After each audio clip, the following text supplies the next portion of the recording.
পপিকেও কিন্তু তার সদস্য পদ স্থগিত কেন করা হবে না, উকিল নোটিশ তাকে দিয়েছে। তা এতবার একটা জাতীয় পুরস্কারপ্রাপ্ত একজন শিল্পী, তাকে যদি এই ধরনের মানে আপনার চিঠি দেয়, স্বাভাবিকভাবে তার কষ্ট লাগার কথা আর কি। এবং সে তো আরও অনেক কথা যেটি আপনারা বুঝে নিতে পারেন, সব কথা কিন্তু উনি বলেন নাই। হুমকি ধুমকির কথাও কিন্তু উনি আবাস ইঙ্গিতে কিন্তু বলেছেন। যারা মুখে এক কথা বলে কাজে কর্মে অন্য কথা বলে, তো তারা আবার যদি আসে, আর তারপরে 4 বছর তারা তো মানে নেতৃত্ব দিয়েছে, তো আমরাও তো ভালো কাজ করতে চাই।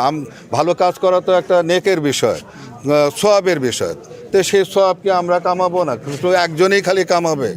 হ্যাঁ, তো এটা তো হয় না, সকলেরই তো সওয়াব কামানোর অধিকার আছে, তা আমরাও সওয়াব কামাতে চাই।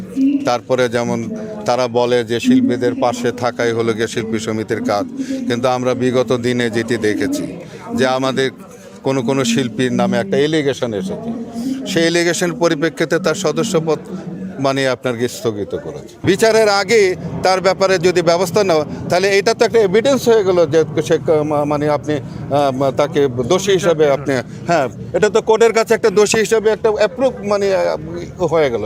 তো এই জিনিসগুলো তারা কিন্তু করেছে। কিন্তু ভোট দিয়ে এই প্যানেলকে জয়যুক্ত করবেন, এবং যে পরিবর্তনের কথা যেটি বলেছে, আমাদের ইশতেহারটা আপনারা দেখলে পরে বুঝতে পারবেন যে আসলে এই কাজগুলো আগে হয়েছে কিনা।